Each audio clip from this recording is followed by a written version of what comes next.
Mountains and trekking. This is something I truly love. There is just something about the mountains that pulls you back again and again. और monsoon के मौसम में तो mountains अपनी peak beauty पे होते ही हैं। हर चीज़ फ्रेश लगती है, हवा में एक ठंडक, चारों तरफ हरियाली और बादल जो पहाड़ों को छू कर गुजरते हैं। आज मैं जिस ट्रैक पे निकला हूँ, जो फेमस है अपने फ्लावर्स के लिए, ये किसी भी नॉर्मल ट्रैक जैसा नहीं है। इस साल के सिर्फ 4 महीनों के लिए खुलता है, उसके बाद ये पूरी तरह बंद हो जाता है। इस ट्रैक में आप एक्सपीरियंस करते हो एक खूबसूरत जंगल ट्रेल, वुडन ब्रिजेस और बहुत से waterfalls. Welcome to valley of flowers.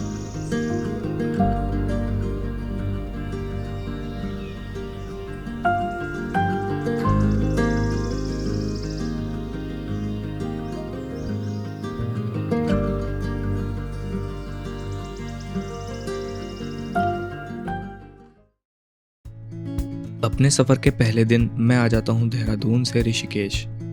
यहाँ से अर्ली मॉर्निंग बस लेके मैं निकल जाता हूँ गोविंद घाट के लिए, जो 261 किलोमीटर पड़ता है। ये 12 घंटे का रास्ता काफ़ी एग्जॉस्टिंग था और कमर की बैंड बज चुकी थी।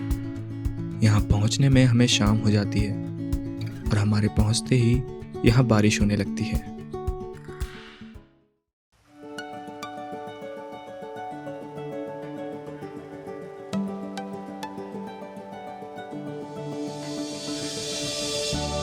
Govind Ghat valley of flowers और हेमकुंड साहिब का स्टार्टिंग पॉइंट है और यहाँ 2 नदियों का संगम भी होता है, अलकनंदा और लक्ष्मणगंगा, जो मिलकर अलकनंदा बनाती है। अलकनंदा जो बद्रीनाथ से आती है और लक्ष्मणगंगा जो वैली ऑफ फ्लावर्स से आती है। और यही अलकनंदा नदी आगे जाके देवप्रयाग में भागीरथी से मिलकर गंगा बनती है। और इन्हीं पहाड़ों के बीच में एक खूबसूरत सा वाटरफॉल भी है, जो पहाड़ों के बीच से आता हुआ काफ़ी सुंदर लग रहा था।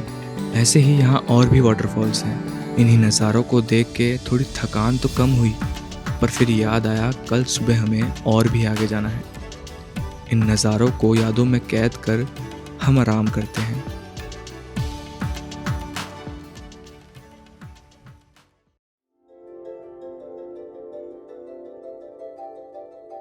डे 2 में हम गोविंद घाट से पुलना के लिए टैक्सी लेते हैं, जहाँ से हमारा आज का ट्रैक स्टार्ट होने वाला था। और इन नज़ारों को देखते देखते हम पुलना पहुँच जाते हैं।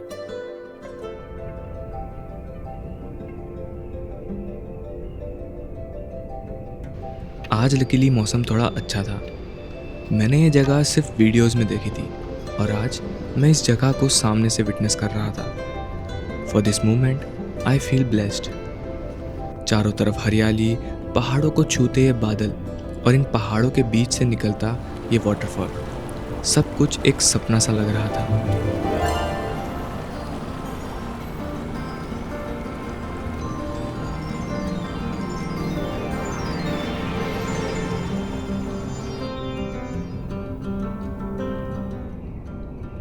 इन नज़ारों को देखते हुए हम अपना ट्रैक स्टार्ट कर देते हैं।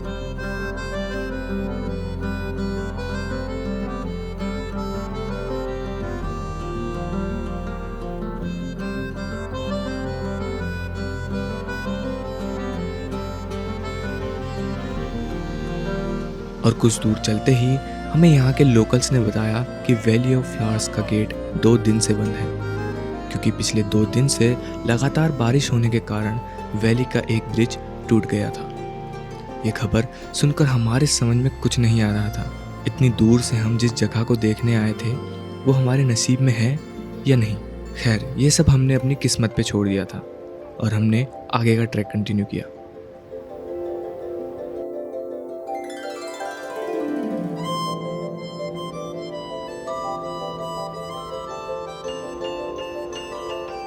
कुछ किलोमीटर ट्रैक करने के बाद हम पहुंच जाते हैं भ्यूंडार वैली, जहां हमें पुष्पावती नदी का ये रौद्र रूप देखने को मिलता है।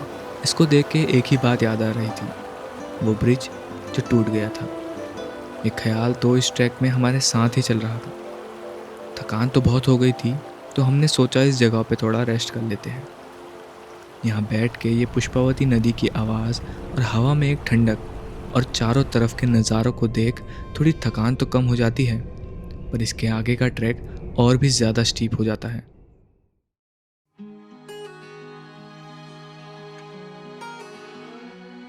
अब बस इंतज़ार था तो घांगरिया पहुंचने का और आराम करने का।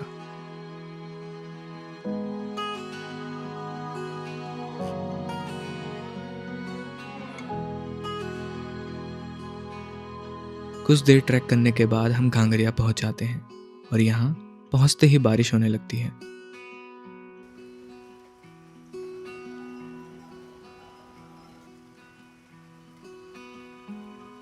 यहाँ स्टे लेके हम थोड़ा आराम ही करते हैं कि मेरे दिमाग में फिर से वही सवाल आने लगता है, what if the valley doesn't open tomorrow? तब क्या करेंगे? और बारिश जब से हम यहाँ आए हैं तब से कंटिन्यूस हो ही रही थी। And my friend said, maybe God doesn't want us to see the valley of flowers. And I told him, remember this, God would never want anything bad for us. We have come all this way to see this place. And we will see it. And we'll see it in the best way possible. और यही motivation से हम सो जाते हैं।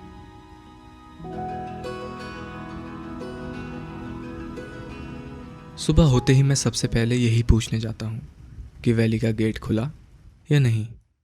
और जैसा मैंने सोचा था, वैली का गेट खुल चुका था और हम सब बहुत खुश थे वैली को देखने के लिए। और जल्दी से नाश्ता पैक करा के हम निकल जाते हैं वैली के गेट पे।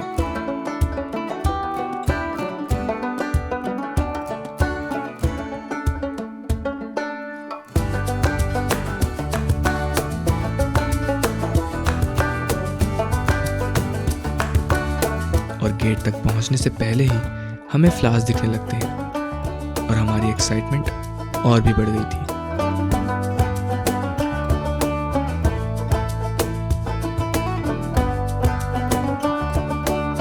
हम यहाँ से टिकट और चेकिंग करा के वैली के अंदर एंटर हो जाते हैं।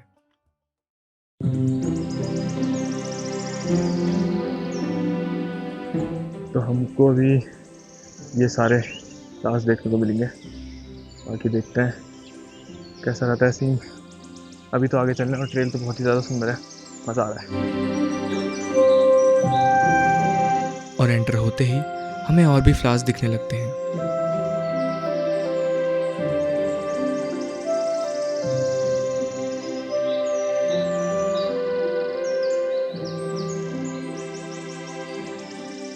और कुछ दूर चलते ही हमें एक रेयर प्लांट देखने को मिलता है जिसका नाम बेलेनोफोरा इनवोलोक्राटा है। ये एक पैरासाइटिक फ्लावरिंग प्लांट है। ये मोस्टली 2 से 3,000 मीटर ऑल्टीट्यूड पर मिलता है।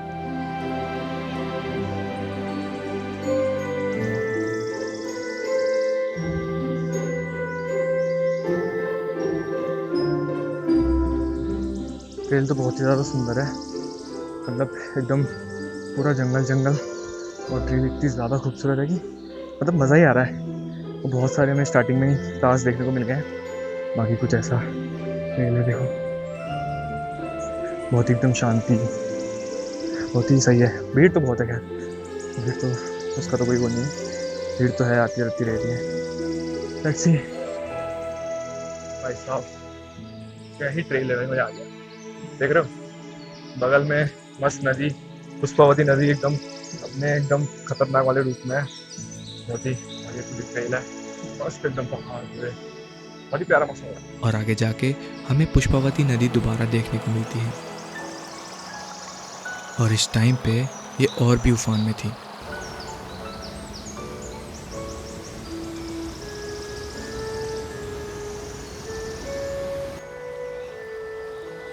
अब यहाँ से ट्रैक थोड़ा स्टीप हो जाता है और हम एंटर करते हैं ये खूबसूरत जंगल ट्रेल में।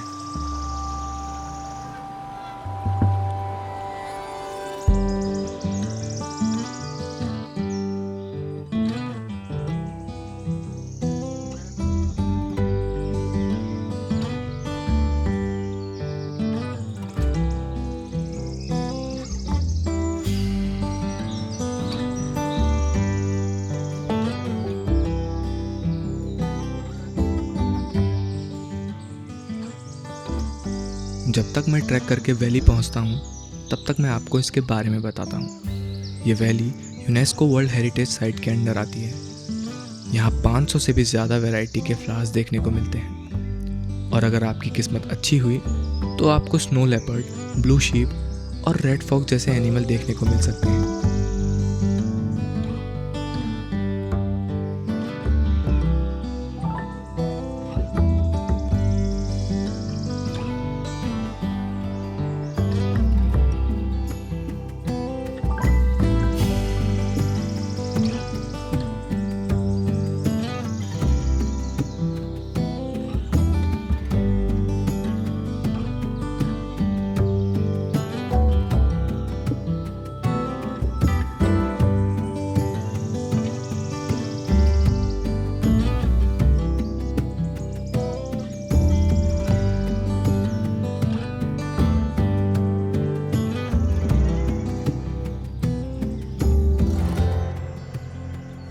जैसे जैसे हम वैली में और आगे बढ़ रहे थे, नज़ारे और भी सुंदर होते जा रहे थे। कभी धूप तो कभी चारों तरफ फॉग और इन पहाड़ों के बीच से निकलते ये वाटरफॉल्स इस ट्रैक को और भी ज़्यादा खूबसूरत बना रहे थे।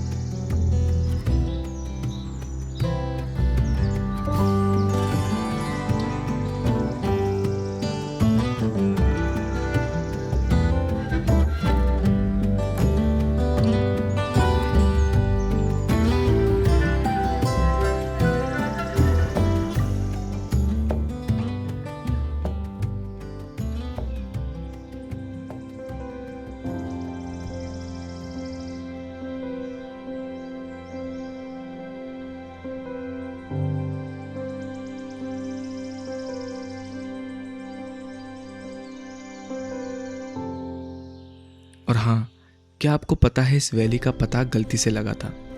1931 में ब्रिटिश माउंटेनियर फ्रैंक स्मिथ अपनी कामेट एक्सपीडिशन से लौटते वक्त इस वैली तक पहुँचे और यहाँ चारों तरफ फ्लावर्स देख के वो इतना इम्प्रेस्ड हुए कि बाद में उन्होंने इस पे एक बुक बनाई जिसका नाम द वैली ऑफ फ्लावर्स था।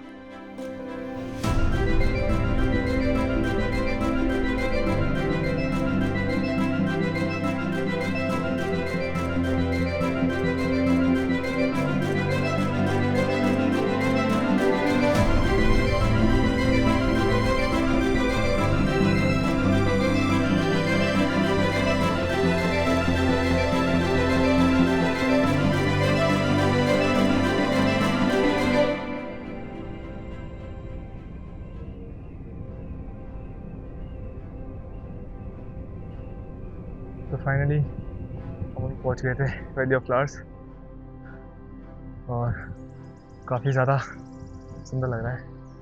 मेरे पीछे देख रहे होगे कितने सारे फ्लावर्स हैं, पिंक, वाइट, येलो, बहुत सारे फ्लावर्स हैं यहाँ पे। चारों तरफ फ्लावर्स से फ्लावर्स, मतलब यार मतलब मैं बोल नहीं पा रहा हूँ जो मैं देख रहा हूँ। बहुत ही ज़्यादा सुंदर है यार, बहुत ही ज़्यादा। मतलब अभी तो फ़िलहाल आगे मेरे सामने वैली खुल चुकी है।